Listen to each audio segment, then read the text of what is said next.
The lightsaber. It is an icon of an age, a symbol of power, and an instrument of profound philosophical expression. To hold one is to command a focused beam of energy, capable of cutting through nearly any material in the galaxy. But to wield it is another matter entirely. The blade itself is weightless, yet its gyroscopic effect creates a formidable pull, demanding immense strength and precision from its user. It is a weapon that is both elegant and terrifying, a tool of defense and an agent of absolute destruction. For generations, the story of the lightsaber has been intertwined with the story of its masters, the Jedi and the Sith. Yet, beneath the hum of its plasma blade and the brilliant flash of its contact lies a deeper, more complex narrative, a story of discipline, strategy, and intent. This is the story of the lightsaber forms. These forms are more than mere combat techniques. They are systems of thought. They represent codified solutions to the timeless problems of armed conflict, the management of distance, the manipulation of timing, the control of angles, and the conservation of energy. Each form is a language, a distinct method of asking and answering the lethal questions posed in a duel. From the foundational simplicity of Shii-Cho to the aggressive complexity of Juyo, these 7 classical disciplines represent a comprehensive martial arts curriculum honed over thousands of years of practice and application. They are a shared inheritance, a martial tradition born from the earliest days of the Jedi Order, and later adopted, adapted, and twisted by their dark counterparts, the Sith. This documentary will investigate that divergence. It aims to provide a precise, evidence-minded analysis of how the Sith have historically approached the art of lightsaber combat. Our central question is this: how did the Sith, bound by an ethos of power, aggression, and personal victory, reinterpret these shared martial frameworks to advance their own strategic ends? We will deconstruct each of the 7 forms, examining their core mechanics, tactical applications, and philosophical underpinnings. We will explore how a change in doctrine, from the Jedi's focus on defense and detachment to the Sith's creed of domination and control, transforms the very execution of a parry, the intention behind a footwork pattern, and the ultimate goal of an engagement. Our method is that of a tactical and historical investigation. We will anchor our analysis in the established canon, drawing from historical records and documented encounters. Where appropriate, we will refer to Legends accounts to enrich our understanding of historical context, gently noting them as such. This is not an exploration of myth, but an examination of method. We will analyze the biomechanics of a Djem So power strike, the spatial geometry of a Makashi lunge, and the kinetic energy of an Ataru sequence. We will treat these forms not as mystical arts, but as sophisticated systems of martial science, each with its own principles, advantages, and risks. The journey will take us from the training halls where acolytes first learn the basic marks of contact to the heart of historic duels that shaped the fate of the galaxy. We will study the subtle differences in grip and posture, the strategic importance of initiative and tempo, and the unique challenges posed by dual blades and the saber-staff. By understanding the forms, we understand the practitioner. In the choice of a form, we see a reflection of a duelist's temperament, their strategic priorities, and their deepest convictions. For the Sith, the lightsaber is not merely a tool for defense. It is the ultimate instrument of the will, a physical extension of their ambition. This is the story of how that will, forged in the fires of the dark side, shaped the art of the blade. Chapter 01. What is a form? To begin our investigation, we must first establish a clear and precise definition. What exactly is a lightsaber form? At its most fundamental level, a form is a codified system of movements, techniques, and principles designed to solve recurring problems in combat. It is a structured methodology for wielding a lightsaber effectively and efficiently. This concept is not unique to the Jedi or the Sith. It is a universal principle found in nearly every martial tradition across the galaxy. Whenever a weapon is developed, a system for its use inevitably follows. These systems are born from experience, refined through trial and error, and passed down through generations of practitioners. They provide a framework, a grammar of motion, that allows a duelist to act with purpose and precision, rather than relying on chaotic, instinctive reactions. The problems that these forms are designed to solve are timeless and universal. They include the management of distance, or range, how to close with an opponent safely, maintain an optimal fighting distance, and disengage without being struck. They address the manipulation of timing and tempo, how to recognize the rhythm of an opponent's attack, break that rhythm, and impose one's own. They are concerned with the control of angles, creating lines of attack while closing off lines of defense. And they tackle the critical issue of endurance, teaching a practitioner how to conserve energy through efficient movement, allowing them to outlast a less disciplined foe. A form, therefore, is a collection of proven answers to these fundamental questions. It is a library of techniques for offense, defense, and counteroffense, all organized around a coherent central philosophy. This brings us to a more nuanced understanding. A form is doctrine combined with drill. The doctrine is the philosophical heart of the form, its core idea. For example, the doctrine of Form 3, Soresu, is total defense, weathering any attack until the opponent makes a fatal error. The doctrine of Form 4, Ataru, is overwhelming aggression through constant acrobatic movement. The drills are the physical manifestation of that doctrine, the repetitive practice of specific sequences, footwork patterns, and blade movements, known as katas. Through thousands of hours of drilling, these movements are ingrained into the practitioner's muscle memory, becoming second nature. In the heat of combat, there is no time for conscious thought. The body must simply react, and it is the chosen form that dictates the nature of that reaction. A Soresu master, when pressed, will instinctively tighten their defense into an impenetrable shield. An Ataru devotee will instinctively leap to a new angle of attack. The 7 classical lightsaber forms represent a comprehensive curriculum designed to guide a student from novice to master. They are numbered 1 through 7, and this numbering generally reflects the order in which they were developed historically. Form 1, Shii-Cho, is the oldest and most basic, establishing the foundational movements, targets, and concepts that underpin all other forms. From there, the forms become more specialized. Form 2, Makashi, was developed to address the specific problem of lightsaber on lightsaber dueling. Form 3, Soresu, emerged in response to the proliferation of blaster technology, providing a method for deflecting incoming fire from multiple directions. Each subsequent form was created to solve a new problem or to counter a weakness in a preceding form. Together, they offer a complete education in the art of the blade. Within this curriculum, practitioners must make a strategic choice between specialization and generalization. To specialize is to dedicate oneself to the mastery of a single form, honing its techniques to their absolute peak. This creates a duelist of incredible depth and proficiency in one area, but it can also leave them vulnerable to an opponent who understands and can exploit the inherent weaknesses of that form. For example, a pure Makashi master, while peerless in a one-on-one duel, might be overwhelmed by multiple opponents, a scenario where the wide, sweeping blocks of Shii-Cho would be more effective. On the other hand, to generalize is to study multiple forms, becoming a jack of all trades. This approach, embodied by Form 6, Niman, produces a versatile and adaptable duelist, but one who may lack the refined skill to defeat a true specialist in their chosen discipline. This choice is heavily influenced by a duelist's temperament, physical attributes, and, most importantly, their core philosophy.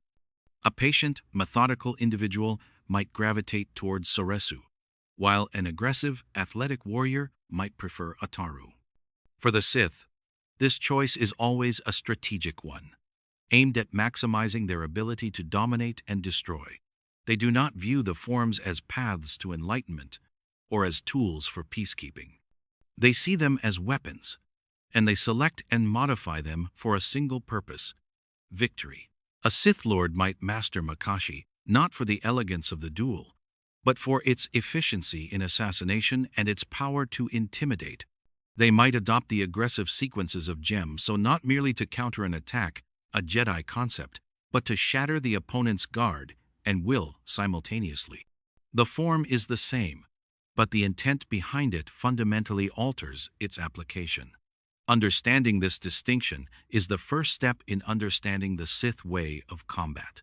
The framework may be shared, but the purpose is their own. Chapter 02: Sith Doctrine versus Jedi Doctrine. To comprehend the Sith approach to lightsaber combat, one must first understand the philosophical schism that separates them from the Jedi.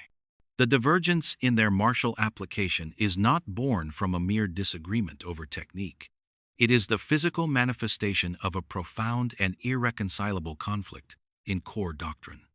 While both orders utilize the same 7 classical forms, their interpretation and execution are filtered through starkly different ethical and strategic lenses. The Jedi Code, which preaches peace, knowledge, serenity, and harmony, shapes their use of the lightsaber as a tool of last resort, an instrument for defense, and a means of preserving life. The Sith Code, in contrast, proclaims that peace is a lie, that passion grants strength, and that power brings victory. For the Sith, the lightsaber is the primary instrument of their will, a weapon for conquest, domination, and the elimination of rivals. This doctrinal chasm fundamentally redefines the concept of intent. For a Jedi, the primary intent in any conflict is de-escalation and neutralization. Their application of the forms is governed by principles of restraint, control, and measured response. A Jedi's parry is designed to deflect a blow and create distance, to end the fight with minimal harm. Their footwork is calculated to maintain a defensive posture, inviting an opponent to overextend and exhaust themselves.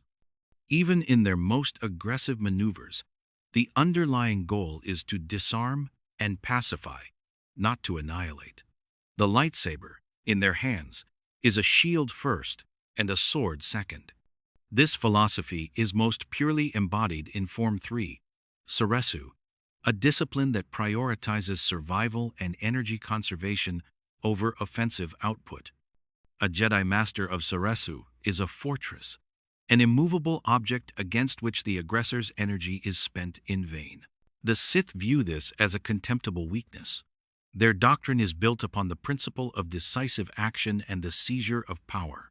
The intent of a Sith in combat is singular: total victory, achieved as quickly and as ruthlessly as possible. This transforms the very mechanics of their lightsaber usage. A Sith's parry is not a gentle redirection. It is a jarring, bone-shattering block, designed not just to stop a blade, but to break the structure of the attacker, creating an immediate opening for a devastating counter.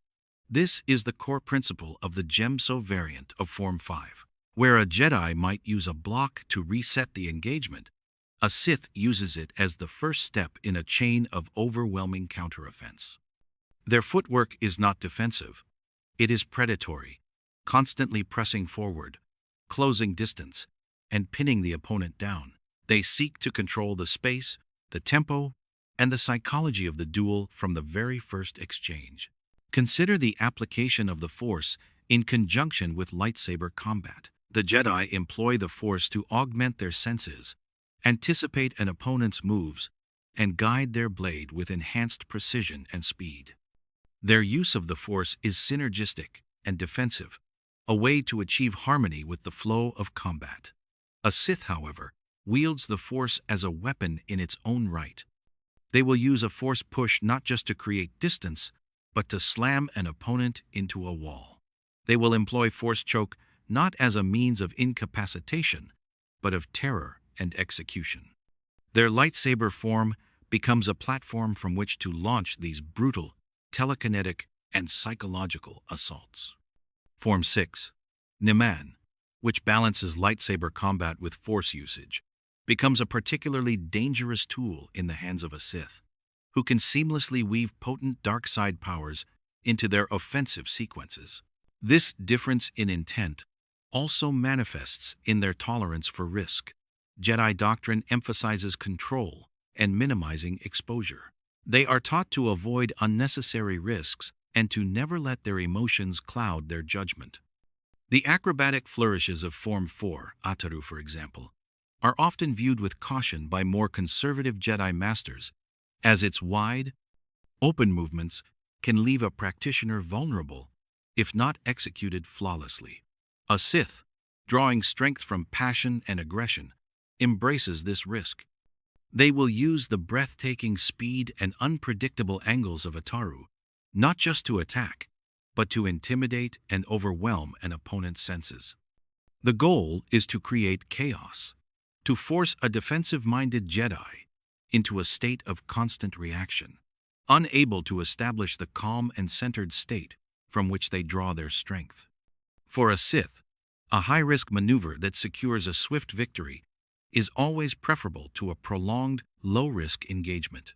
Ultimately, the divergence comes down to a single question: what is the purpose of the fight? For the Jedi, it is to restore balance and end conflict. For the Sith, it is to impose their will and eliminate opposition. This is why a shared martial heritage can produce such dramatically different results on the battlefield. The physical motions may appear similar. A block is a block. A thrust is a thrust. But the underlying purpose redefines their tactical and strategic meaning. A Jedi seeks to control the situation. A Sith seeks to dominate the opponent.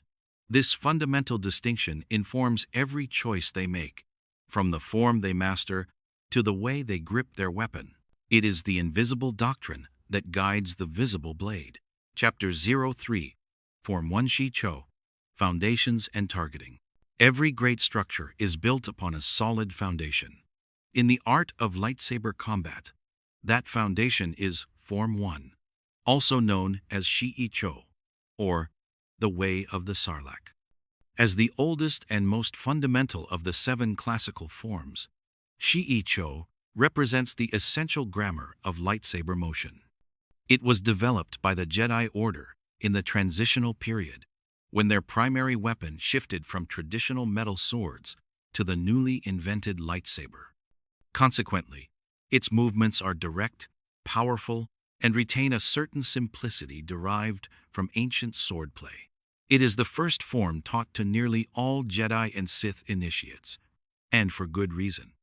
Before one can master the intricate fencing of Makashi or the kinetic acrobatics of Ataru, one must first learn the basic language of the blade: how to cut, how to block, and where to strike. The core of Shii-Cho is built around a series of fundamental techniques: vertical and horizontal strikes, diagonal cuts, and basic parries. These are practiced through drills and katas that teach a student how to move the blade in relation to their own body and to a target. A key element of this training is the concept of marks of contact. These are specific target zones on an opponent's body, numbered for ease of instruction. A strike to the head is one mark, a slash to the arms another, and a cut to the legs a third. By calling out numbers during drills, a master can guide a student through sequences, building muscle memory for targeting different areas. This systematic approach strips away the chaos of combat, breaking it down into a series of clear, repeatable actions. It teaches an apprentice to see an opponent not as a swirling maelstrom of motion, but as a collection of available targets. Shii-Cho's footwork is similarly foundational, focusing on simple advances, retreats, and pivots that allow the practitioner to maintain balance while executing their attacks and defenses. The form is characterized by broad, sweeping motions, designed to cover a wide area. This makes it particularly effective when facing multiple opponents. A Jedi Knight, surrounded by blaster-wielding droids, could use the wide arcs of Shii-Cho to create a defensive wall of plasma, deflecting bolts and keeping enemies at bay. However, this same quality makes it less refined for single combat. Its movements, while powerful, can be wide and telegraphed, leaving openings that a more precise duelist, such as a master of Form 2, could easily exploit. Shii-Cho is a form of fundamentals, not of finesse. From a Jedi perspective, Shii-Cho's value lies in its emphasis on deliberate movement and its lack of inherent aggression. It is a tool for disarming and disabling, teaching a student to strike at a weapon or a limb rather than delivering a fatal blow. Its straightforward nature promotes a calm and centered mindset, free from the passionate intensity required by more advanced forms. It is a reliable, all-purpose style that serves as a solid base from which a Jedi can specialize later in their training. It is the bedrock upon which all other disciplines are built. The Sith, however, see Shii-Cho through a different lens. While they too recognize its importance as a foundational training tool, they value it for entirely different strategic reasons. For the Sith, Shii-Cho's simplicity is a tool for conditioning. The broad, powerful movements build the raw physical strength and endurance necessary to wield a lightsaber with dominating force. The repetitive nature of its drills serves to hammer home the instinct to attack, transforming the marks of contact from a targeting guide into a brutal lesson in anatomy. A Sith apprentice learning Shii-Cho is not just learning to cut. They are learning how to maim, dismember, and kill with maximum efficiency. The form's inherent lack of subtlety is not seen as a weakness, but as an asset. It is direct, honest, and overwhelmingly destructive. Furthermore, the Sith appreciate Shii-Cho's utility in attrition warfare. A Sith Lord leading an army of acolytes or soldiers can rely on their subordinates' knowledge of Form 1 to function as a brutally effective frontline force.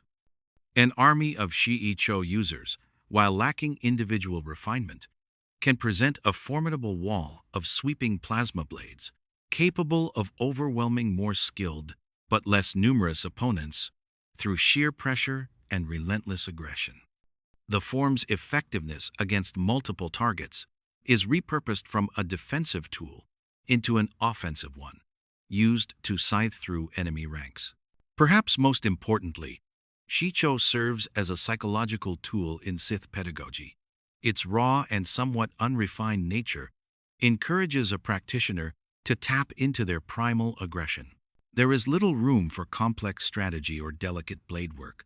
There is only the will to press forward and strike. This aligns perfectly with the Sith doctrine of channeling passion into strength. By mastering the simple, powerful motions of Shii-Cho, a Sith apprentice learns to connect their anger and hatred directly to the blade in their hand.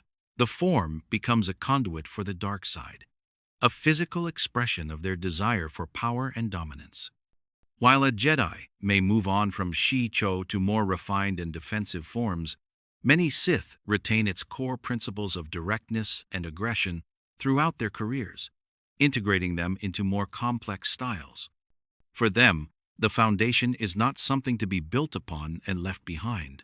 It is the very heart of their martial philosophy, a simple, brutal, and undeniable assertion of will. Chapter 04, Form 2 Makashi, the Art of the Duel. If Shii-Cho is the foundational grammar of lightsaber combat, then Form 2, Makashi, is its most elegant and precise poetry. Emerging in an era when encounters between lightsaber-wielding force users became more common, Makashi was developed specifically to address the unique challenges of blade-on-blade combat. It is the art of the duel, a discipline that eschews the broad, sweeping motions of Form 1 in favor of meticulous footwork, precise blade control, and an unparalleled economy of motion. To watch a master of Makashi is to witness a deadly dance, where every movement is deliberate, every parry is a calculated redirection, and every thrust is aimed with surgical accuracy. It is a form built on the principles of balance, timing, and leverage, designed to dominate a single opponent with overwhelming technical skill. The essence of Makashi lies in its efficiency. A practitioner of this form wastes no energy. Their movements are tight and controlled, centered around the core of their body. Instead of wide, powerful swings, they employ subtle shifts of the wrist and elbow to deflect incoming attacks and create openings. Their footwork is linear and precise, moving along a single line of attack and defense, allowing for rapid advances and retreats without sacrificing balance. This focus on economy of motion enables a Makashi duelist to conserve their strength, patiently probing their opponent's defenses, waiting for the perfect moment to deliver a single, decisive strike. They fight with their mind as much as their body, analyzing their opponent's style, identifying its weaknesses, and systematically dismantling it. Blade work in Makashi is exceptionally refined. The form emphasizes one-handed grips, allowing for greater freedom of movement and more fluid transitions between offense and defense. Practitioners are masters of point control, utilizing sharp, accurate thrusts and small, controlled cuts to target an opponent's vulnerable areas. They are also adept at disarming their foes, using a technique known as the falling leaf, or other intricate blade manipulations to pry a weapon from an opponent's grasp. A key concept in Makashi is blade alignment.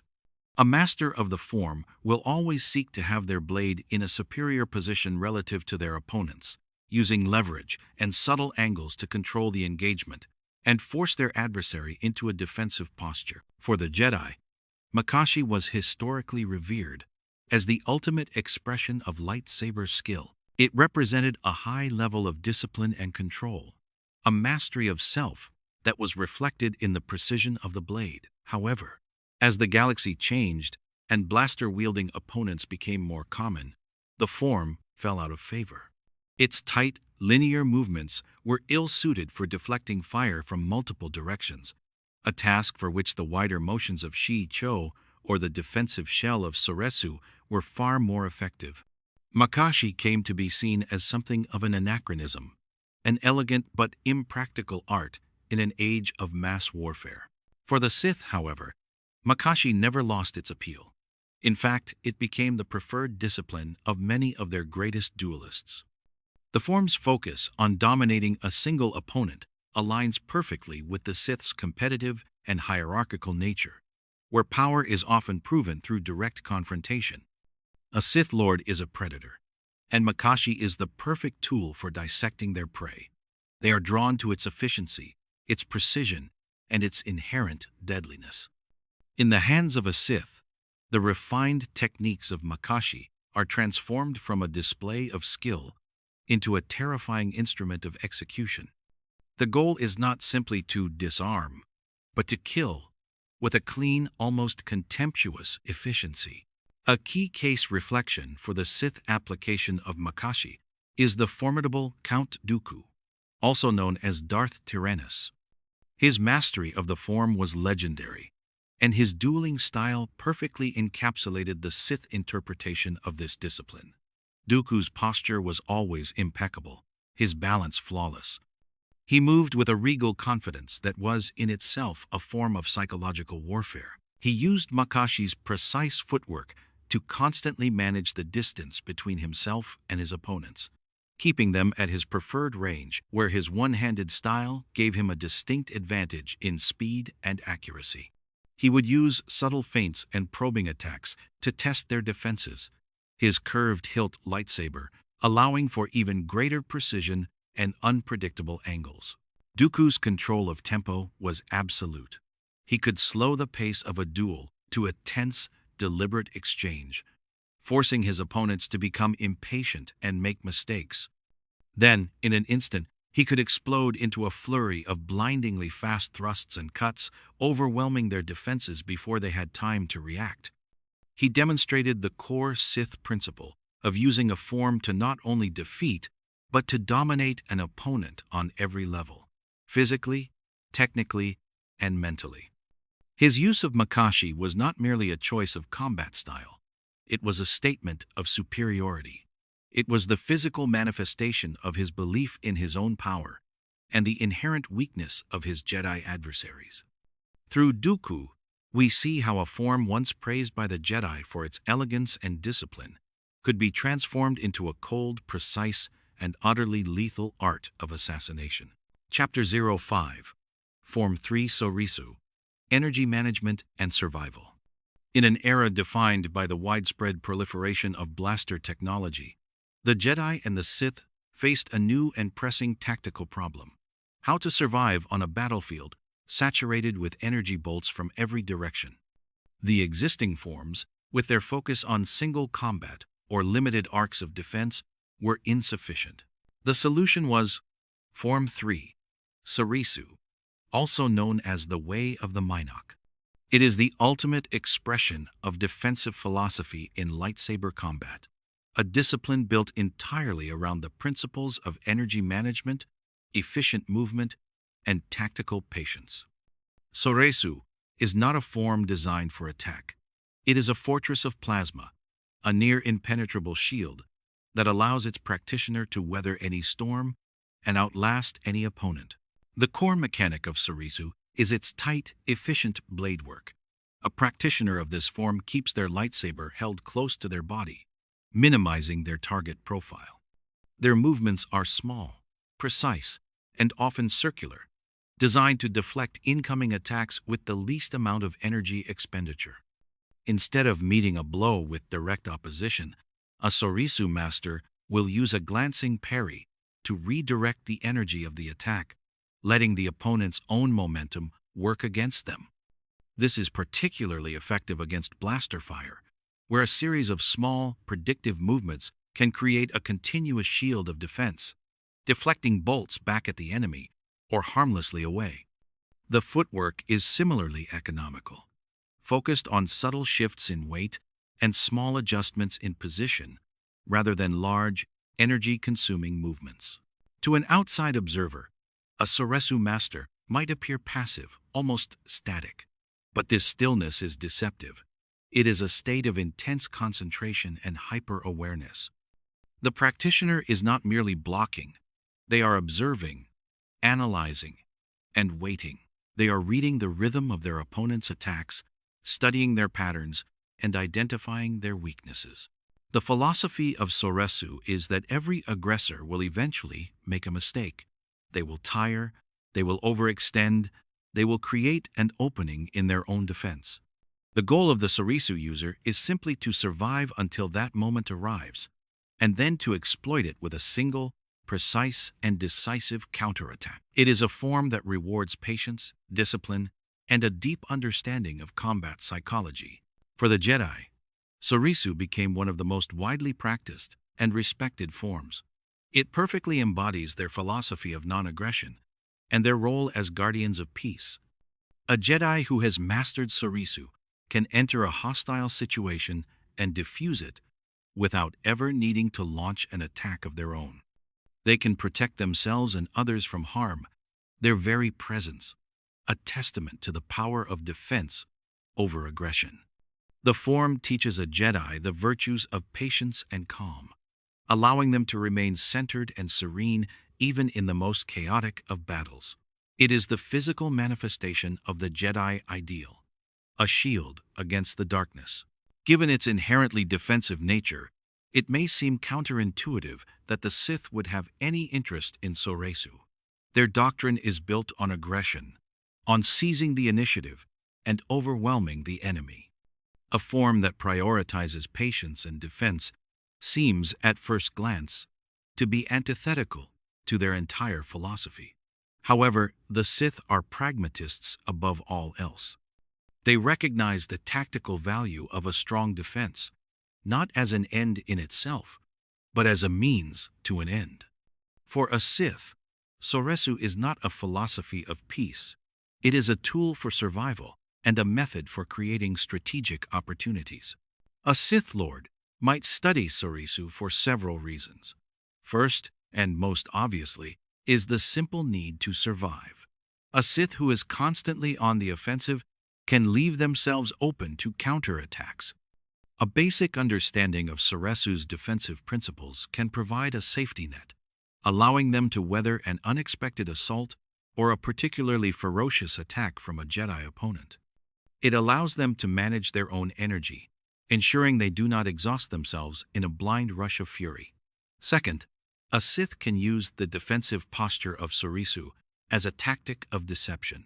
By appearing passive and defensive, they can lure an opponent into a false sense of security, encouraging them to press the attack and overcommit their resources. The Sith is not patiently waiting for a mistake in the Jedi sense. They are actively setting a trap. The most potent application of Soresu for a Sith, however, is as a tool for analysis. By holding a defensive position, a Sith can use the time to study their opponent in cold, calculated detail. They observe their opponent's emotional state, feeding on their frustration and anger. As they fail to penetrate the Soresu guard, they analyze their fighting style, cataloging their preferred attack sequences and identifying an exploitable pattern. Then, when the moment is right, the Sith will not deliver a simple disarming counterattack as a Jedi would. They will drop the defensive shell of Soresu and explode into a brutal, overwhelming assault from a more aggressive form, like Djem So or Juyo, targeting the precise weakness they have identified. For the Sith, Soresu is the calm before the storm. It is the deep breath a predator takes before it lunges for the kill. It is patience, not as a virtue, but as a weapon. Chapter 06. Form 4 Ataru. Kinetics, Angles, and Initiative. Where Soresu is a fortress of stability, Form 4, Ataru, is a whirlwind of kinetic energy. Known as the Way of the Hawkbat, Ataru is arguably the most physically demanding of all the lightsaber forms, a discipline built on the principles of speed, agility, and overwhelming acrobatic assault. It is a style that transforms the duelist into a constant blur of motion, utilizing the Force to augment their physical capabilities to their absolute peak. An Ataru practitioner does not simply walk or run. They leap, tumble, and spin, attacking their opponent from a continuous series of unpredictable angles.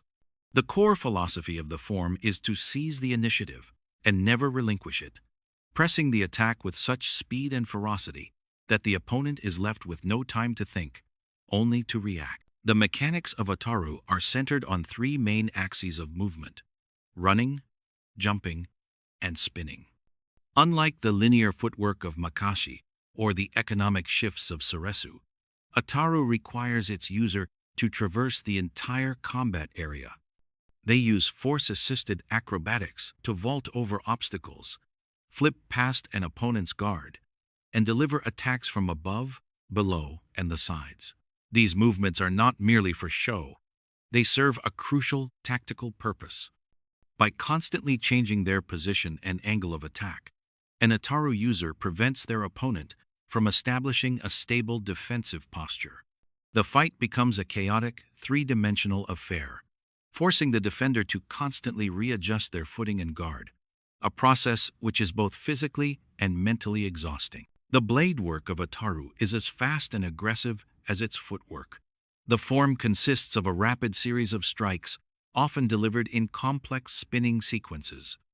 A practitioner might launch a cartwheel and deliver 3 distinct cuts before their feet even touch the ground again.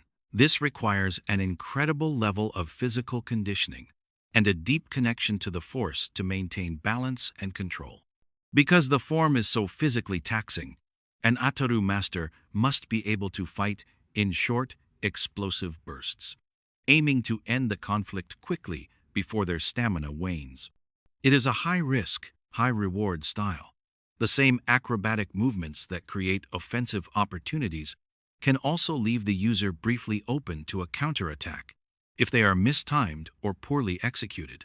For the Jedi, Ataru is a form that is both respected and treated with a degree of caution. It is valued for its effectiveness in closing distance quickly, and for its ability to overwhelm an opponent without resorting to brute force. A Jedi Master like Yoda, whose small stature could be a disadvantage, could use Ataru to transform that perceived weakness into a strength, becoming an unpredictable and nearly untouchable target. However, the form's relentless aggression and focus on offense can be seen as running dangerously close to the line of the dark side. It requires a practitioner to maintain perfect emotional control, lest the thrill of combat and the adrenaline of movement lead them down a path of passion and anger. It is precisely this quality that makes Ataru so appealing to the Sith. The form is a perfect conduit for their aggressive and passionate nature. A Sith practitioner of Ataru does not need to restrain their emotions. They can pour their fury, their hatred, and their joy of battle directly into the form, using the dark side to fuel their acrobatic feats to even greater heights. For a Sith, the goal of Ataru is not just to defeat an opponent, but to terrorize them. They become a living embodiment of chaos, a maelstrom of red plasma that seems to be everywhere at once. The psychological impact of facing such an opponent can be just as devastating as the physical one. The Sith also embrace the inherent risks of Ataru, viewing them as a necessary component of a decisive victory. Their doctrine prizes overwhelming force and swift conclusions, and Ataru is a tool perfectly suited for that purpose. A Sith Lord using this form is not looking for a prolonged strategic duel. They are looking to shock and awe their enemy into submission or death. They will use the form's high-speed, angular entries to bypass a Jedi's carefully constructed guard, getting inside their defenses before they can react. The risk of leaving themselves open is mitigated by the sheer ferocity of their assault. The idea is to destroy the opponent before they even have a chance to mount a counteroffensive. Furthermore, the Sith value Ataru for its conditioning. The rigorous physical demands of the form forge a warrior of incredible strength, speed, and endurance. This physical prowess, when combined with the power of the dark side, creates a truly formidable combatant. In the hands of a Sith, Ataru is not just a fighting style. It is a declaration of physical supremacy. It is a way of saying to an opponent, "You cannot match my speed, you cannot predict my movements, and you cannot withstand my assault." It is the kinetic expression of the Sith's core belief in their own superiority. Chapter 07, Form 5 Xian, Redirection and Return. As the Jedi Order found itself increasingly engaged in large-scale conflicts against blaster-wielding armies, the limitations of existing lightsaber forms became apparent. While Form 3, Soresu, offered unparalleled defense against energy bolts, its passive nature meant that a practitioner could hold their ground but struggled to advance and press an attack. From this tactical need, a new philosophy emerged, one that sought to blend the defensive capabilities of Soresu with a more aggressive, offensive mindset. This led to the development of Form 5, which eventually split into two distinct variants, Shien and Djem So. Our focus here is on the first of these, Shien, also known as the Way of the Krayt Dragon.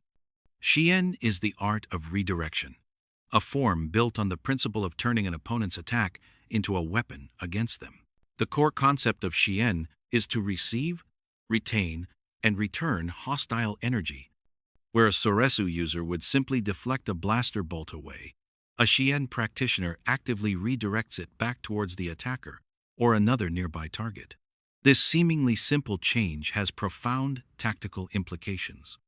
It transforms a purely defensive action into a simultaneous act of offense. A single Jedi Knight using Shien can not only defend themselves from a squad of troopers, but can actively engage and eliminate them using their own weapons against them. This allows the practitioner to conserve their own energy while depleting the enemy's resources and morale. It is a philosophy of supreme efficiency, where no movement is wasted and every action serves a dual purpose. To achieve this, Shien employs a combination of strong, static blocking postures and fluid acrobatic movements. The blade work often involves a reverse grip, where the lightsaber is held with the blade pointing downwards behind the user. This grip, while unconventional, is particularly effective for generating the wide, powerful blocks needed to cover a large area and for executing the swift, rotational movements required to accurately redirect incoming fire. Against a lightsaber-wielding opponent, Shien practitioners use powerful parries to absorb the shock of a blow and then immediately transition into a counterattack, often using the opponent's momentum to create an opening.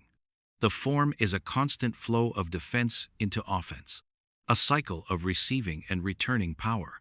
For the Jedi, Xian represented a more pragmatic and proactive approach to combat. It allowed them to be effective peacemakers in a galaxy that was becoming increasingly violent. A Jedi using Xian could end a conflict quickly and decisively, minimizing the danger to themselves and to any civilians caught in the crossfire. The form required a high degree of precision and foresight, as the practitioner needed to not only block an attack, but also calculate the trajectory of its return in a split second. This demanded a deep connection to the Force, using it to anticipate enemy actions and guide the blade with unerring accuracy. The Sith, ever the pragmatists, were quick to recognize the strategic advantages of Xian. They were particularly drawn to its principle of tactical geometry and energy manipulation. For a Sith, Xian is a tool for controlling the battlefield. They use the form's redirection capabilities not just to eliminate immediate threats, but to sow chaos and fear among enemy ranks. A Sith Lord deflecting blaster bolts with contemptuous ease, sending them back to strike down their comrades, is a terrifying sight that can break the will of even the most disciplined soldiers. It is a demonstration of power, a clear message that resistance is not only futile, but self-destructive. In a duel, a Sith uses the principles of Xian to dominate the flow of the engagement. They will absorb the energy of a powerful strike from a Jedi opponent and, instead of simply nullifying it, they will channel that energy into a crushing counterblow. This can have a profound psychological effect on a Jedi, who is trained to fight with measured force and control. To have their own energy turned against them with greater ferocity can be disorienting and demoralizing. The Sith Practitioner of Xian is not just fighting their opponent, they are making their opponent fight themselves. Furthermore, the Sith appreciate Xian's versatility. The form's combination of strong defensive postures and agile counterattacks makes it adaptable to a wide range of situations, from single combat to open warfare. It provides a solid platform from which to control range transitions, allowing a practitioner to effectively engage enemies with both blasters and lightsabers. A Sith who has mastered Xian is a master of tactical opportunism. They do not need to create their own openings through aggressive pressure. They simply wait for the opponent to provide them with the energy they need, and then they turn it back with lethal intent. It is the embodiment of the Sith's parasitic relationship with the galaxy. They take the power of others and make it their own. Chapter 08, Form 5 Djem So. Structure, Power, and Counteroffense. If Xian is the art of redirecting an opponent's energy, its sibling variant, Djem So, is the art of utterly overwhelming it. Born from the same philosophical root as Xian, Djem So also seeks to resolve the perceived passivity of Soresu. However, where Xian focuses on deflecting and returning fire, Djem So applies the principle of immediate, overpowering counteroffense to lightsaber-on-lightsaber combat. Known, like its counterpart, as the Way of the Krayt Dragon, Djem So is a discipline of strength, structure, and sheer kinetic force. Its core tenet is that a strong defense is best achieved by launching a devastating offense. A practitioner of this form does not simply block an attack. They meet it head-on, stop its momentum cold, and reply with a crushing counterblow before the opponent has a chance to recover. The mechanics of Djem So are built around a foundation of immense physical strength and solid body mechanics. Practitioners often use a two-handed grip on their lightsaber to generate maximum leverage and power. Their stances are wide and rooted, providing a stable base from which to deliver and receive powerful strikes. The form emphasizes powerful kinetic blocks, known as stop hits, that are designed not just to parry a blade, but to physically jolt the attacker, breaking their posture and disrupting their balance. Immediately following this block, the Djem So user will launch into a sequence of heavy, punishing attacks, broad, powerful slashes, and forceful thrusts, designed to batter down the opponent's guard through brute force and relentless pressure. Djem So is a form about closing lines and dominating space. Its footwork, while not as agile as Ataru, is purposeful and aggressive, always pressing forward, driving the opponent back and denying them room to maneuver. The goal is to create a sense of inevitability, to make the opponent feel as though they are being crushed by an unstoppable force. This requires not only physical strength, but also a supreme confidence in one's own structure and timing. A Djem So master must be able to withstand the most powerful attacks without giving ground, and must possess the tactical acumen to instantly recognize and exploit the momentary openings created by their powerful blocks. This aggressive, strength-based approach made Djem So a natural fit for the Sith. The form's philosophy of meeting aggression with overwhelming counter-aggression resonates perfectly with their core doctrine. For a Sith, Djem So is the ultimate expression of physical dominance. It is a way to impose their will on an opponent in the most direct and brutal manner possible. They are drawn to its raw power, its intimidating presence, and its single-minded focus on destruction. A Sith using Djem So is not interested in a prolonged tactical duel.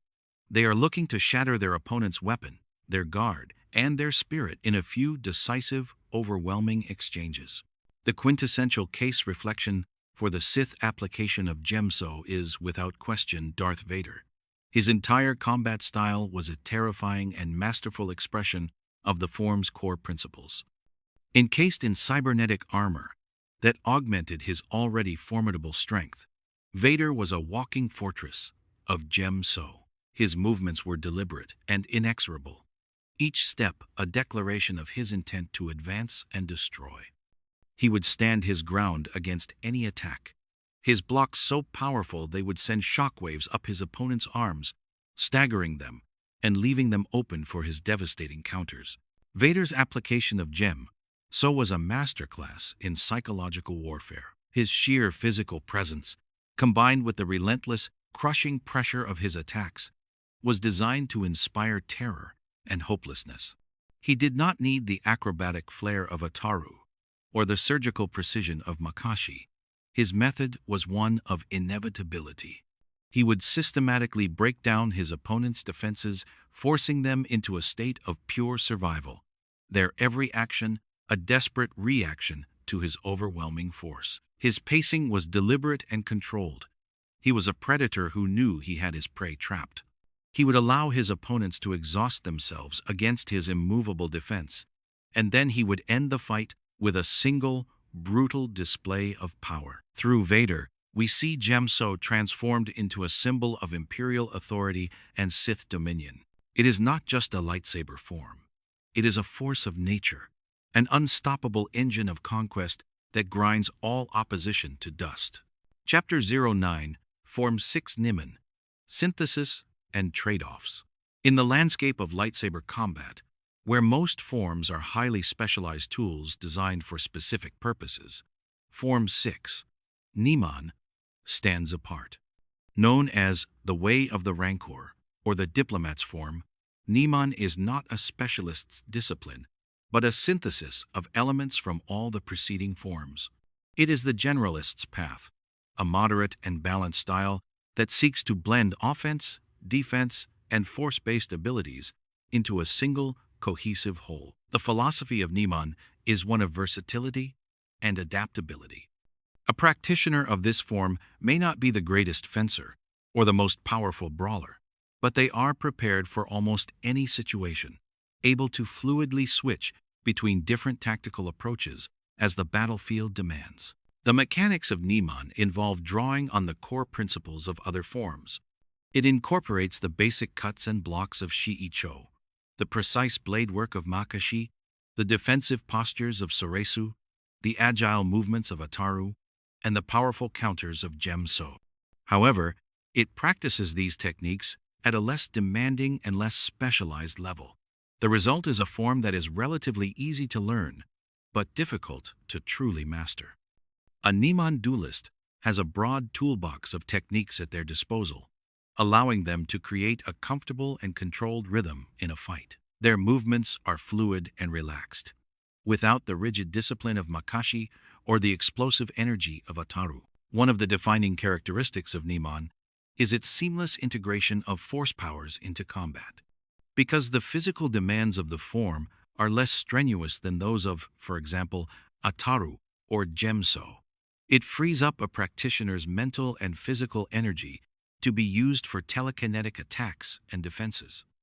A Niman user will often weave force pushes, pulls, and other abilities directly into their lightsaber sequences, using them to create openings, disrupt an opponent's balance, or control the flow of the engagement. This makes them particularly unpredictable, as an opponent must defend not only against the blade, but also against the full spectrum of the user's force abilities. For the Jedi, Niman was often the form of choice for diplomats and counselors, individuals who needed a functional level of combat proficiency, but whose primary focus was not on warfare.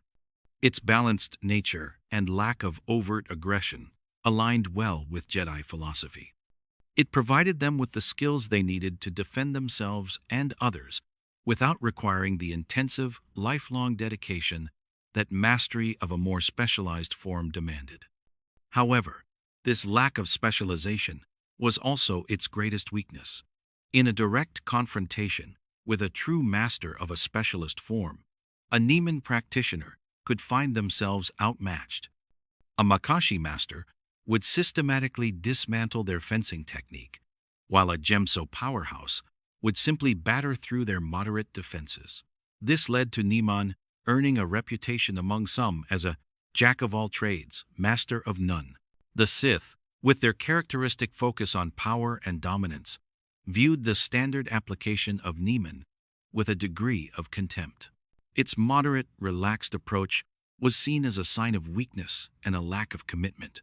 However, they were quick to recognize the form's underlying potential. For a Sith, Niman is not an end in itself. It is a platform for customization. They see its balanced framework as the perfect foundation upon which to build their own unique and devastating fighting styles, integrating their powerful and aggressive dark side abilities in ways that a Jedi would never contemplate. A Sith Lord using Niman as a base might incorporate brutal applications of Force lightning, devastating telekinetic assaults, or terrifying mental attacks directly into their combat sequences. The fluid, moderate movements of the form become a deceptive delivery system for these overwhelming powers. An opponent, expecting a simple lightsaber duel, suddenly finds themselves facing a barrage of dark side energy that they are completely unprepared for. The Sith Practitioner uses the balanced nature of Niman to maintain their own composure and control, while unleashing the full, chaotic fury of the dark side upon their foe. Furthermore, the Sith use Niman to amplify the strengths of other forms they have studied. A Sith who has a background in Djem So might use a Niman framework to improve their mobility and create more opportunities to apply their overwhelming power. A Sith with knowledge of Ataru could use Niman to conserve their energy, allowing them to sustain their acrobatic assault for longer periods.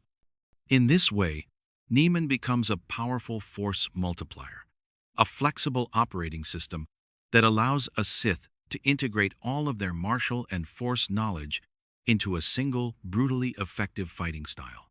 For the Sith, Niman's greatest strength is not its balance, but its potential for radical and lethal innovation. Chapter 10. Form 7 Juyo. Controlled ferocity. At the furthest edge of lightsaber combat, where discipline and passion collide, lies Form 7, Juyo, also known as the Way of the Vornsker. It is the most challenging, controversial, and dangerous of all the 7 classical forms. Juyo is a discipline of pure, unadulterated ferocity, a style that requires its practitioner to channel their innermost passions and aggression directly into their blade. Its movements are chaotic, unpredictable, and relentlessly offensive. A duelist using Juyo fights with a level of intensity that borders on frenzy, their every action driven by a desire to utterly overwhelm and dominate their opponent. Because of its nature, Juyo has always been a closely guarded secret, taught only to the most skilled and trusted masters within the Jedi Order, who recognized its potential to lead a user down the path to the dark side. The mechanics of Juyo are difficult to codify, as the form is intentionally disconnected and erratic. It incorporates a mix of staccato, disjointed movements with fluid, swirling attacks. The footwork is wide and open, sacrificing defensive stability for maximum mobility and offensive reach. The blade work is fast, complex, and filled with abrupt transitions, making it nearly impossible for an opponent to predict the next move. A Juyo user will often employ a series of seemingly random feints and probing attacks, only to suddenly explode into a devastating sequence of powerful strikes from an unexpected angle. The form is designed to break an opponent's rhythm, to shatter their composure, and to force them into a state of constant, desperate reaction. To practice Juyo is to walk a razor's edge. The form demands that a duelist tap into a well of intense emotion, a controlled fury, to fuel its aggressive movements. For a Jedi, this is an incredibly dangerous proposition. They must be able to call upon this inner fire without being consumed by it, to express ferocity without surrendering to genuine anger or hatred. It requires a level of self-awareness and emotional discipline that few possess. The risk is that the practitioner will lose themselves in the heat of battle, allowing the thrill of combat and the power of the form to open the door to the dark side. For this reason, many Jedi Masters refused to teach it, and its practice was often discouraged, if not outright forbidden. For the Sith, however, Juyo is not a risk, it is a destination. The form's requirement to channel passion and aggression aligns perfectly with their core doctrine. Where a Jedi must struggle to control their emotions while using Juyo, a Sith can unleash them completely, drawing on the full power of the dark side to amplify the form's inherent ferocity. In the hands of a Sith, Juyo becomes the ultimate expression of their philosophy, a weapon of pure, uninhibited, and overwhelming hatred. They do not fear losing control. They revel in it, believing that this raw, untamed power is the key to true victory. A Sith who has mastered Juyo is a terrifying opponent. They become a living conduit for the dark side, their movements a chaotic symphony of destruction. Their attacks are not just physically powerful. They are imbued with a palpable malevolence that can shatter the concentration and will of even the most disciplined Jedi Knight. The form's unpredictable nature makes it incredibly difficult to defend against, as it seems to violate the conventional rules of engagement. A Sith Juyo master will press the attack with a relentless, almost joyful savagery, giving their opponent no room to breathe, no time to think, and no hope of escape. It is crucial, however, to distinguish this ferocity from a complete loss of control. A true Sith master of Juyo is not simply flailing in a blind rage. Their ferocity is directed and purposeful. According to Legends accounts, the Sith developed their own variant of the form, which they also called Juyo, that was even more aggressive and focused than the Jedi version. They established rigorous training safeguards to ensure that their apprentices could handle the form's intensity without becoming completely reckless. A Sith apprentice would be pushed to their emotional and physical breaking point, time and again, learning to harness their rage as a tool rather than being enslaved by it. The goal is to create a state of controlled chaos where the practitioner can fight with the power of a wild beast but the mind of a master tactician. For the Sith, Juyo is the ultimate synthesis of passion and purpose, the perfect weapon for a warrior who believes that victory, at any cost, is the only thing that matters. Chapter 11. Vaapad. The Debate and the Edge. In any discussion of Form 7, it is impossible to avoid the topic of Vaapad. Named after a creature from the moon of Serapin that was known for its impossibly fast and unpredictable movements, Vaapad is often mistaken for a Sith discipline or simply another name for Juyo. Both of these assumptions are incorrect.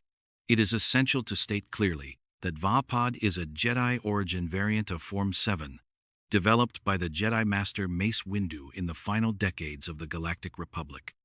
It is not a Sith technique, but rather a Jedi's attempt to confront and control the same dangerous energies that the Sith so readily embrace. As such, Vaapad serves as a fascinating conceptual foil to the Sith methods, a philosophical counterpoint that highlights the fundamental differences between the two orders. Mace Windu, along with fellow Jedi Master Soresu, created Vaapad out of a recognition of Juyo's inherent flaws. Windu saw Juyo as an incomplete form, a dangerous path that offered power but led inevitably towards the dark side. He sought to refine it, to create a version of Form 7 that a Jedi could use safely. The result was Vaapad, a discipline that was more than just a set of techniques. It was a state of mind. A Vaapad user does not just channel their own inner fury, as a Juyo practitioner does. Instead, they open themselves up to the emotions of their opponent, their anger, their hatred, their fear, and use that dark side energy as a weapon. The core mechanic of Vaapad is the creation of a superconducting loop. The practitioner takes the dark side energy flowing from their opponent, channels it through their own body, and then sends it back out through their lightsaber in a devastating counterattack. This allows a Jedi to fight with the ferocity and power of a dark side user without actually succumbing to the dark side themselves. They become a conduit, a living circuit that redirects their opponent's own hatred back at them. This is an incredibly difficult and dangerous feat, requiring not only supreme mastery of the lightsaber, but also an unshakable command of one's own emotions. The practitioner must be a flawless vessel, untainted by the corrupting energy that flows through them. The controversy surrounding Vaapad within the Jedi Order was immense. Many masters viewed it as an unacceptable risk, a fire that was too dangerous to play with. They argued that by opening oneself up to the dark side, even as a conduit, a Jedi was inviting corruption. The line between channeling an emotion and feeling it is perilously thin. Indeed, the history of Vaapad is fraught with failure. Its co-creator, Soresu, fell to the dark side. Of the few students Mace Windu took on, several were unable to handle the form's mental and spiritual demands. In the end, Windu himself was the only known practitioner to have mastered Vaapad without falling. From a Sith perspective, Vaapad is both intriguing and contemptible. They would be intrigued by its effectiveness, by the sheer power it allows a Jedi to wield. The concept of using an opponent's own energy against them is a familiar one, echoing the principles of Xian. However, they would view the Jedi's attempt to do this, without embracing the dark side, as a sign of profound weakness and hypocrisy. To a Sith, the Jedi who practices Vaapad is a coward, someone who wants the power of the dark side, without having the courage to truly claim it. They are simply borrowing a strength that the Sith have mastered. A Sith Lord facing a Vaapad user would recognize the danger but would likely see it as an opportunity. They would attempt to overwhelm the Jedi's superconducting loop, to flood them with so much raw, untamed dark side energy that the circuit breaks. They would feed the loop, pushing more and more of their rage and hatred into the fight, hoping to corrupt the Jedi from the inside out. The duel becomes not just a physical contest, but a battle of wills, a struggle for spiritual dominance. The Sith's goal is to prove that the dark side cannot be merely channeled or controlled. It must be embraced. Ultimately, Vaapad serves as a powerful illustration of the razor's edge that separates the Jedi and the Sith. It shows a Jedi master pushing the boundaries of their own doctrine to its absolute limit, attempting to harness the very thing they are sworn to oppose. It is a testament to the idea that the dark side is a powerful and seductive force, one that can tempt even the greatest of champions. In the end, Vaapad is not a Sith form, but its story is inextricably linked to theirs. It is a debate about the nature of power, control, and the darkness within, played out in the deadly dance of lightsaber combat. Chapter 12. Jarkai and the Staff Saber. While the 7 classical forms provide the foundational curriculum for lightsaber combat, they are not the only disciplines that a duelist might study. The art of the blade is constantly evolving, with practitioners developing specialized techniques and adapting to new weapon configurations. 2 of the most significant of these specializations are Jarkai, the art of dual blade wielding, and the combat style associated with the double-bladed lightsaber, or saber-staff. Both of these approaches present unique tactical challenges and opportunities, and both have been enthusiastically adopted by the Sith as tools for dominating space, setting complex traps, and overwhelming their opponents. Jarkai is the practice of fighting with 2 lightsabers simultaneously. This technique dramatically increases a duelist's offensive output, allowing them to launch a rapid flurry of attacks from multiple angles. A Jarkai practitioner can use one blade for defense while the other presses the attack, or they can coordinate both blades in a complex, overlapping offensive sequence that is incredibly difficult to defend against. The core challenge of Jarkai is one of coordination and line independence. The wielder must be able to treat their 2 arms as separate, independent entities, each capable of performing its own distinct task, while also ensuring that their movements are synergistic and do not interfere with each other. This requires an immense amount of concentration and ambidextrous skill. A common approach in Jarkai is to use a primary, standard-length lightsaber in one hand and a shorter shoto, or short lightsaber, in the other. The longer blade is used for primary attacks and parries, while the shoto is used for close-quarters defense and for executing quick, unexpected strikes. This creates a layered and unpredictable fighting style. For the Sith, Jarkai is a perfect tool for relentless aggression. A Sith Lord wielding 2 blades can create a veritable wall of plasma, constantly pressuring their opponent and giving them no room to establish a rhythm or mount a counterattack. The sheer volume of attacks can overwhelm a duelist who is accustomed to the one-on-one cadence of a standard duel. It is a style that rewards audacity and a predatory instinct. The saber-staff, or double-bladed lightsaber, presents a different but equally formidable set of challenges.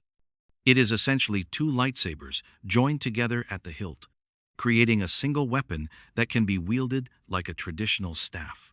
The primary advantage of the saber-staff is its exceptional defensive capability. By spinning the weapon rapidly, a practitioner can create a continuous shield of energy, making them incredibly difficult to approach. This allows them to control a large area of space, holding multiple opponents at bay. Offensively, the saber-staff is a tool for wide, sweeping attacks and rapid, unpredictable strikes. A simple flick of the wrist can bring the opposite end of the blade around for a surprise attack, forcing an opponent to defend against 2 points of contact simultaneously. The main difficulty in wielding a saber-staff is avoiding self-injury.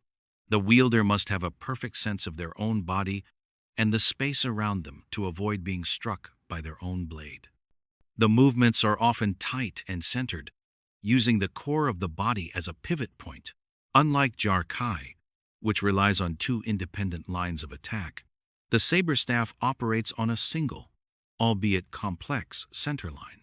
The Sith have a long and storied history with the saber-staff, valuing it for its intimidating appearance and its devastating combat potential. A Sith warrior, armed with a saber staff, is a master of spatial dominance. They can use the weapon's defensive spinning techniques to close distance on blaster-wielding enemies with relative impunity. In a duel, they use the weapon's unique properties to break their opponent's timing and expectations. A Jedi, trained in the traditional forms, might be prepared for a single blade, but they are often unequipped to handle the complex, two-pronged assault of a saber staff. The most famous Sith practitioner of this style was Darth Maul. His use of the saber staff was a masterclass in aggressive acrobatic combat. He combined the weapon's inherent defensive strengths with the kinetic movements of Ataru, creating a style that was both incredibly well-protected and ferociously offensive. He used the staff to control the flow of his duel against two Jedi, Qui-Gon Jinn and Obi-Wan Kenobi, using its length to keep them at his preferred range, and its rapid strikes to separate them and engage them one at a time. Through Maul, we see the saber staff used as the Sith intend, not just as a weapon, but as an instrument of terror and control, a tool designed to break not only the guard of an opponent, but the very foundations of their training. Chapter 13. Guards, Grips, Footwork, and Lines. Beneath the grand philosophies of the seven forms lies a complex and essential architecture of physical mechanics.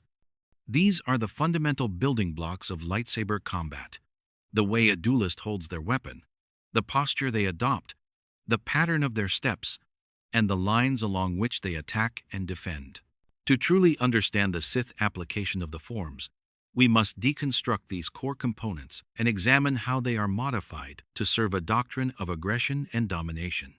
For the Sith, every mechanical choice, from the tension in their grip to the angle of their foot, is a calculated decision aimed at maximizing leverage and creating a decisive advantage. Let us begin with the guard. A guard is a ready posture, a specific way of holding the body and the lightsaber to prepare for an attack or defense. There are numerous guard positions, each with its own tactical purpose. A high guard, with the lightsaber held above the head, is an offensive posture, prepared to launch a powerful downward strike. A middle guard, with the blade pointed directly at the opponent, is a neutral position, balanced between offense and defense. A low guard, with the blade held down, is a defensive posture, ready to block attacks aimed at the legs or torso. The choice of a guard is a form of communication. It signals a duelist's intent and can be used to invite a specific type of attack. A Sith might deliberately adopt a seemingly open guard to bait an opponent into a predictable strike, for which they have a devastating counter already prepared. Next is the grip. The way a duelist holds their lightsaber has a profound impact on their ability to generate power, maintain control, and transition between movements. A standard two-handed grip provides maximum strength and stability, ideal for the powerful blocks and counterswings of Djem So. A one-handed grip, favored by Makashi practitioners, allows for greater finesse, speed, and reach. The reverse grip of Xian offers unique angles for blocking and redirection. A Sith will often adjust their grip mid-combat to suit their immediate tactical needs. They might use a two-handed grip to shatter an opponent's guard, then seamlessly switch to a one-handed grip to deliver a quick, precise thrust to an opening. For them, the grip is not a static choice, but a dynamic tool for applying leverage and maximizing the killing potential of the blade. Footwork is the engine of lightsaber combat. It is what allows a duelist to control distance, create angles, and generate power. The patterns of footwork vary dramatically between the forms. Makashi uses precise, linear steps. Ataru uses explosive, acrobatic leaps. Soresu uses subtle, economical shifts of weight. The Sith approach to footwork is relentlessly predatory. Their steps are designed to close distance and apply pressure. They use aggressive forward advances to drive an opponent back and quick angular side steps, or Vornsker steps, to bypass a defender's guard and attack from the flank. Their footwork is not about finding a balanced rhythm. It is about disrupting the opponent's balance. and pinning them in a position from which there is no escape. Finally, we come to the concept of line theory. In combat, there are imaginary lines of attack and defense that run between the two duelists. The center line is the most direct path between a duelist and their opponent's core. Controlling this line is often the key to victory. Other lines exist to various target areas on the body. The art of lightsaber combat is the art of controlling these lines, opening your own lines of attack, while simultaneously closing your opponent's. A Sith seeks to dominate these lines through aggressive action. They will use a powerful binding maneuver to seize control of their opponent's blade, forcing it offline and creating a direct path for their own attack. They will use feints to make their opponent defend a false line, leaving the true line of attack wide open. For a Sith, the duel is a battle of geometric domination. They are not simply trying to land a strike. They are trying to systematically dismantle their opponent's entire defensive structure, leaving them exposed and helpless before the final killing blow. These mechanics, the guard, the grip, the footwork, and the lines are the language of the blade, and the Sith speak it with a brutal and undeniable fluency. Chapter 14. Range, Tempo, and Initiative. Beyond the physical techniques and the philosophical doctrines, a lightsaber duel is governed by three intangible but critically important concepts: range, tempo, and initiative. These are the strategic elements that dictate the flow of combat, the invisible currents that a master duelist can manipulate to their advantage. To control these elements is to control the fight itself. The Sith, with their inherent focus on domination and control, place an enormous emphasis on mastering these concepts. They do not leave the flow of a duel to chance. They actively seek to impose their will on it from the very first moment of engagement. Range, or distance, is the most fundamental of these concepts. It is the physical space between two combatants. There are three primary ranges in a duel: long range, where the duelists are just outside the reach of each other's blades; medium, or fighting range, where they can strike each other with a simple extension of the arm; and close, or grappling range, where they are close enough to use physical strikes, grapples, and unarmed techniques. Each lightsaber form has a range at which it is most effective. The long, lunging attacks of Makashi are best at long range, while the tight, defensive shell of Soresu is most effective at medium range.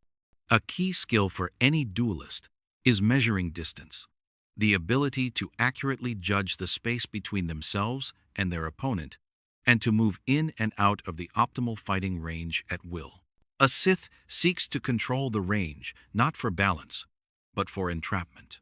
They will often use aggressive footwork to force an opponent into a range that is disadvantageous for them.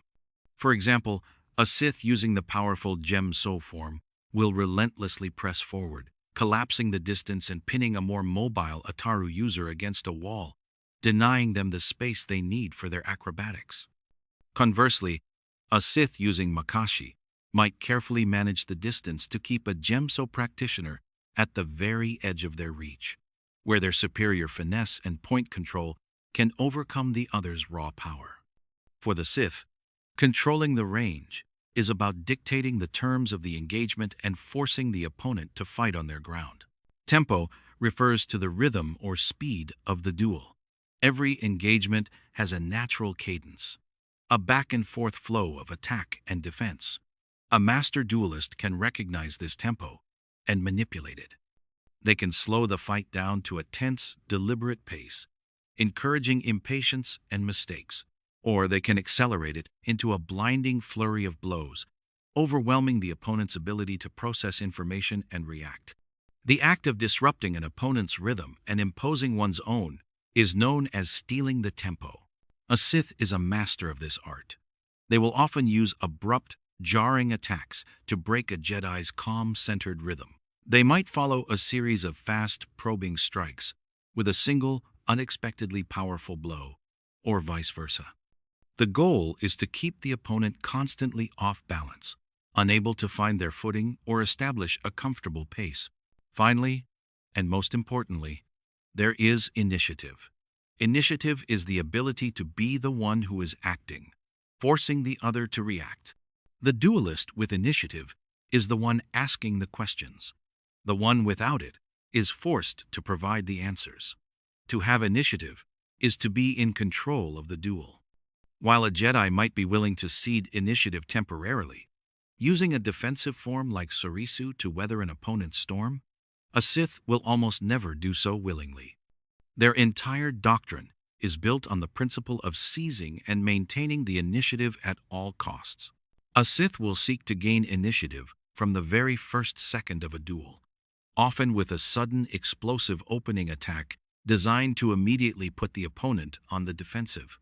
Once they have it, they will do everything in their power to keep it, pressing their attack relentlessly, giving the opponent no time to rest, regroup, or form a plan. Every parry is followed by an immediate counter. Every moment of hesitation from the opponent is exploited with a new assault. For the Sith, the duel is a contest of wills, and the duelist with the initiative is the one whose will is being imposed. By controlling the range, they set the stage. By controlling the tempo, they direct the performance. And by controlling the initiative, they write the final lethal act. Chapter 15. Training the Sith Practitioner. The creation of a Sith warrior is a process forged in secrecy, brutality, and relentless competition. The methods by which they are trained in the art of lightsaber combat stand in stark contrast to the open, communal, and disciplined pedagogy of the Jedi Order, where the Jedi train their younglings in clans, fostering a sense of community and shared purpose. The Sith tradition is one of isolation and intense, often abusive, master-apprenticeship relationships. This difference in educational philosophy produces warriors with vastly different psychological profiles and martial capabilities. The Sith training regimen is designed not just to teach technique, but to break the will of the apprentice and rebuild them as a perfect instrument of the dark side. Sith training begins, as it does for the Jedi, with the fundamentals. An apprentice will spend countless hours practicing the basic drills and katas of Form 1, Shii-Cho. However, the intent behind this training is radically different. A Jedi Master uses these drills to instill discipline, control, and a respect for the weapon. A Sith Master uses them to cultivate aggression, strength, and a killer instinct. An apprentice will be pushed to the point of physical and mental exhaustion, their failures met not with gentle correction, but with punishment. Sparring sessions are not controlled exercises. They are brutal, full-contact affairs where pain is a primary teaching tool. The apprentice learns quickly that hesitation or mercy will be met with defeat and suffering. This process systematically strips away any compassion or restraint they may have had, replacing it with a ruthless focus on victory. The core of Sith lightsaber training is the principle of secrecy and the transfer of specialized knowledge. Unlike the Jedi, who share their knowledge of the forms openly within their order, the Sith treat their martial techniques as coveted secrets, sources of personal power to be hoarded and passed down selectively. A Sith Master will often have mastered a unique variation of a form or a specific, deadly technique that they will only teach to their apprentice when they deem them worthy or when it serves their own purposes. This creates a culture of hidden knowledge and constant striving, where an apprentice is always seeking to extract more power and information from their master. This dynamic is profoundly shaped by the Rule of Two, the guiding principle of the modern Sith Order, which dictates that there can only be two Sith at any one time: a master to embody the power and an apprentice to crave it. This rule has a direct and significant impact on the transfer of martial knowledge. The master must train their apprentice to be powerful enough to one day challenge and overthrow them, thus ensuring that the Sith line continues to grow stronger. However, they must also be careful not to give the apprentice too much power too soon, lest they be overthrown prematurely. This creates a tense and paranoid relationship, where training is a delicate and often deceptive dance. A master might deliberately withhold a key technique or a counter to their own preferred style, forcing the apprentice to innovate and develop their own solutions. The ultimate test for a Sith apprentice is to surpass their master. The final sparring session is not a drill. It is a duel to the death for the title of Sith Master. This brutal reality shapes the entirety of their training. Every lesson, every technique, every piece of knowledge is evaluated for its potential use in that final, inevitable confrontation. This encourages a level of ruthless pragmatism and innovation that is rare among the Jedi. A Sith apprentice cannot simply learn the forms by rote. They must deconstruct them, analyze them, and find ways to make them their own. They must identify the weaknesses in their master's style and develop counters. They are not just learning a martial art. They are preparing for a singular life or death examination. This is why Sith lineages often produce warriors of such unique and devastating skill. Their training is a crucible, a trial by fire that eliminates all weakness and rewards only absolute strength and cunning. Chapter 16. Case Reflections from the Canon. To truly appreciate the practical application of Sith lightsaber doctrine, we must move beyond theory and examine specific, documented encounters from the historical record. By analyzing the form signatures and strategic choices of prominent Sith lords in combat, we can see how their philosophical principles translate into tangible, lethal action. These case reflections are not meant to be blow-by-blow narrations of famous duels, but rather high-level analyses of the forms in motion, focusing on the mechanics and intent behind the blade. Our first case reflection returns us to the elegant and precise art of Form 2, Makashi, as demonstrated by Darth Tyrannus, Count Dooku. In his numerous confrontations with Jedi opponents, Tyrannus consistently showcased a masterful control of space and tempo. Consider his duels against opponents like Anakin Skywalker and Obi-Wan Kenobi. Tyrannus never relied on brute force or wild aggression. Instead, he employed Makashi's principles of economy of motion and superior positioning. His footwork was a lesson in spatial management. He would use subtle advances and retreats to keep his opponents at the perfect distance for his curved hilt lightsaber, a range where their more power-based styles were less effective. He would invite an attack, meet it with a minimalist and effortless-looking parry that would subtly redirect his opponent's blade offline, and then exploit the momentary opening with a swift, surgical thrust. His style was a form of psychological dominance. He defeated his opponents not by overwhelming them, but by systematically deconstructing their technique, proving in every exchange that their approach was crude and inefficient compared to his own refined mastery. This was Makashi used as the Sith intend, as a statement of inherent superiority. Our second case reflection focuses on the principle of spatial control through the use of a specialized weapon, as exemplified by Darth Maul and his saber-staff. In his legendary duel against Jedi Master Qui-Gon Jinn and his Padawan Obi-Wan Kenobi, Maul demonstrated how the saber-staff could be used to dominate a multi-opponent engagement. He used the weapon's defensive capabilities, spinning it to create an impenetrable shield, which allowed him to control the narrow corridors of the Theed power generator. He effectively dictated the terms of the fight, separating the two Jedi and forcing them to approach him one at a time. His application of the staff was not merely defensive. It was a tool for area denial and psychological pressure. Offensively, he combined the staff's reach and dual blades with the acrobatic movements of Ataru, launching unpredictable and multi-pronged attacks that were incredibly difficult for the Jedi, who were trained in single-blade combat. To anticipate and counter Maul's performance was a clear demonstration of the Sith's willingness to adopt unconventional weapons and tactics to gain a decisive advantage.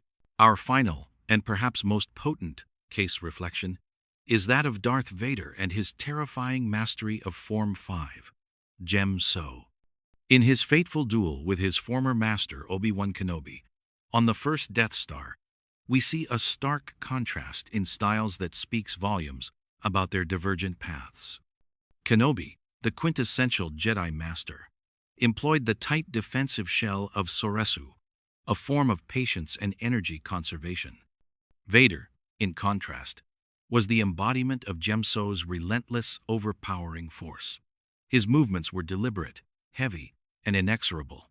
He did not waste energy on flashy acrobatics. Instead, he used his immense strength to deliver a series of punishing, two-handed blows, forcing Kenobi onto the defensive.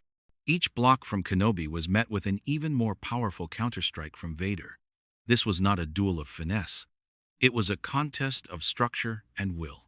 Vader was not trying to find a subtle opening in Kenobi's guard.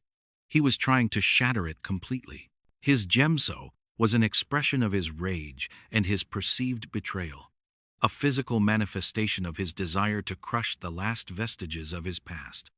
Through this encounter, we see the core of the Sith martial philosophy, the application of overwhelming power to enforce one's will and annihilate all opposition. Chapter 17. Lineages, Innovation, and Adaptation. The art of lightsaber combat is not a static tradition frozen in time. It is a living, breathing discipline that evolves and adapts in response to changing circumstances. Political shifts, new technologies, and the simple pressures of battlefield reality all conspire to shape the way the forms are taught, practiced, and applied. For the Sith, whose very existence is defined by a constant struggle for power and survival, this process of innovation and adaptation is not just a matter of martial philosophy, it is a matter of necessity. The Sith approach to the forms is inherently pragmatic and results-oriented, privileging effective outcomes over rigid adherence to orthodoxy. This has led to a fascinating history of lineage-specific techniques, personal innovations, and radical adaptations. Sith lineages, particularly under the rule of two, have a profound effect on the evolution of the forms. Knowledge is compressed and refined as it passes from a single master to a single apprentice. Unlike the Jedi, who learn in a broad institutional setting, a Sith apprentice receives a highly personalized and focused education. The master will typically teach the apprentice the forms and techniques in which they themselves are most proficient, creating a clear line of martial inheritance. A master who is a specialist in Makashi will produce an apprentice who is also a master of that form, but often with their own unique spin. The apprentice, driven by the need to eventually surpass the master, is forced to innovate. They cannot simply copy their master's style. They must find its flaws, develop counters, and push the techniques in new directions. This creates a powerful evolutionary pressure, where each generation is compelled to be stronger and more cunning than the last. This process can be seen in the lineage of Darth Sidious. According to Legends accounts, Sidious was a master of multiple forms, but he was particularly adept at an incredibly fast and aggressive style that incorporated elements of Juyo. He moved like a whirlwind of dark side energy, his speed and ferocity nearly impossible to track. His own apprentice, Darth Tyrannus, did not simply mimic this style. Recognizing that he could not match Sidious's particular physical attributes, Tyrannus instead focused on perfecting Form 2, Makashi, a style that suited his own elegant and precise nature. This was a strategic adaptation. His choice of form was an innovation designed to provide a different, but equally potent, path to power.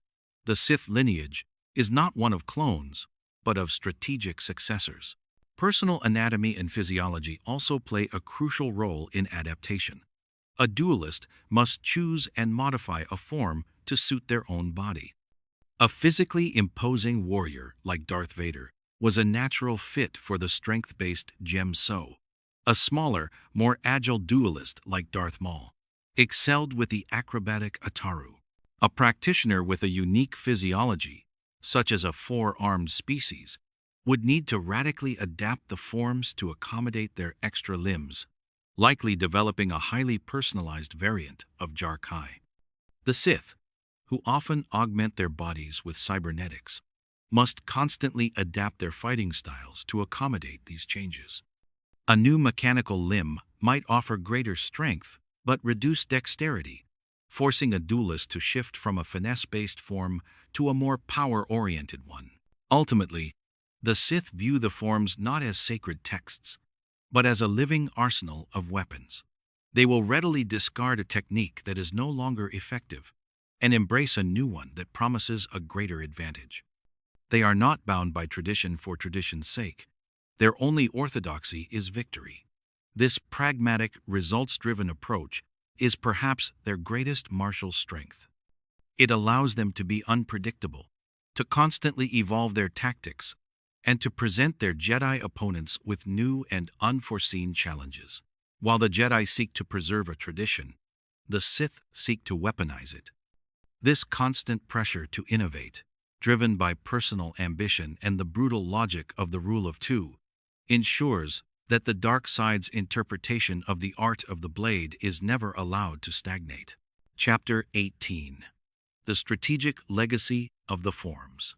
The significance of the Sith's interpretation of lightsaber forms extends far beyond the confines of the individual duel. These martial disciplines are more than just methods for winning personal combat.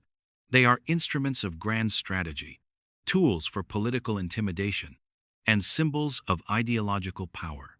The way a Sith Lord chooses to fight, the form they master, and the reputation they cultivate as a warrior all have ripple effects that can shape the course of galactic history. The legacy of the Sith forms is not written in the dust of the sparring circle, but in the rise and fall of empires, the stability of regimes, and the enforcement of a galactic order built on fear. The forms are, in essence, living doctrine, the physical expression of a strategy for galactic conquest. Consider the role of the lightsaber duel as a political tool. For the Sith, a public confrontation is rarely just a fight. It is a performance. A Sith Lord, like Darth Tyrannus, employing the elegant and seemingly invincible Makashi, was not just defeating a Jedi, he was sending a message to the galaxy. His mastery of the form projected an aura of sophistication, control, and inevitable victory. This was a powerful piece of propaganda for the separatist cause, suggesting that the Jedi were not only outmatched, but were crude and unsophisticated compared to the new power rising in the galaxy. The form itself became a symbol of his political and military authority. Similarly, the raw, crushing power of Darth Vader's gem so became synonymous with the might of the Galactic Empire. Vader was the Emperor's enforcer, and his combat style was a perfect reflection of Imperial doctrine: overwhelming force, relentless pressure, and the complete annihilation of dissent. His reputation as an unstoppable duelist was a key element in maintaining order through fear. The mere presence of Vader and the knowledge of his martial prowess was often enough to quell a nascent rebellion without a single shot being fired. His lightsaber form was a strategic deterrent, a constant reminder of the consequences of defiance. The choice of forms within the Sith Order also plays a role in internal stability and the enforcement of the rule of two.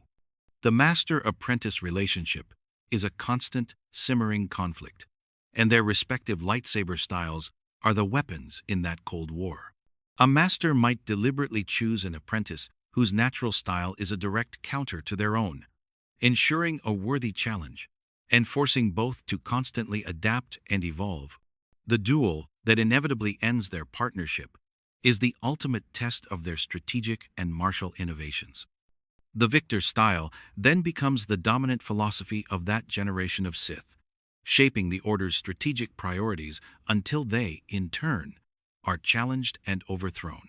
Furthermore, the Sith's emphasis on aggressive, offensive forms has a direct impact on their military strategy. A military force led by Sith who favor forms like Djem So, Ataru, and Juyo will likely adopt a strategy of rapid, overwhelming assault.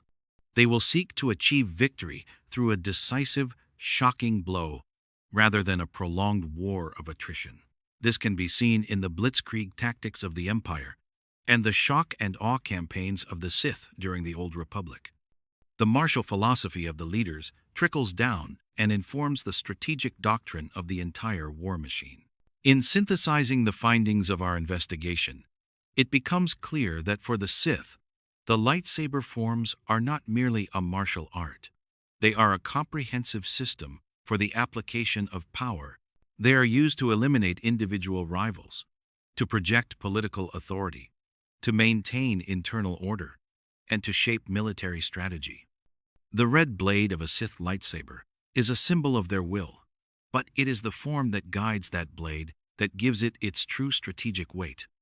Understanding how the Sith have reinterpreted this shared martial heritage is to understand the very engine of their ambition, a relentless, pragmatic, and all-consuming drive to impose their order upon the galaxy. Epilogue.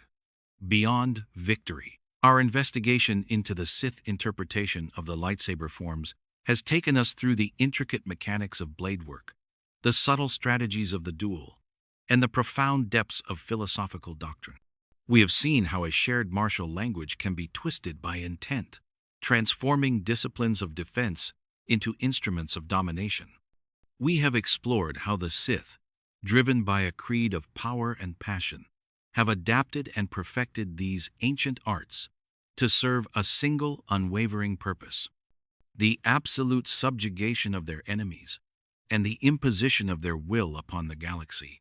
From the brutal simplicity of Shii-Cho, used to forge a killer's instinct, to the cold, surgical precision of Makashi, wielded as a tool of political assassination. From the predatory patience of Soresu, used to set the perfect trap, to the overwhelming, crushing force of Djem So, the physical embodiment of tyranny, each form, in the hands of the Sith, becomes more than a collection of techniques. It becomes a statement of intent, a declaration of superiority. The forms are the bridge between their abstract philosophy and its violent, tangible application. To master a form is to achieve a perfect marriage of method and intention. For the Jedi, that intention is harmony, defense, and the preservation of life. For the Sith, it is control, power, and the elimination of all opposition. This is the fundamental schism that defines their conflict. The true legacy of the Sith forms is not in the list of their victories or the number of their fallen foes. It lies in the clarity of their purpose. Understanding these dark interpretations of the art of the blade does not just tell us that the Sith are powerful. It explains precisely how that power is honed, focused, and unleashed. It reveals the discipline behind the fury, the strategy behind the savagery, and the cold, calculating mind that guides the burning blade.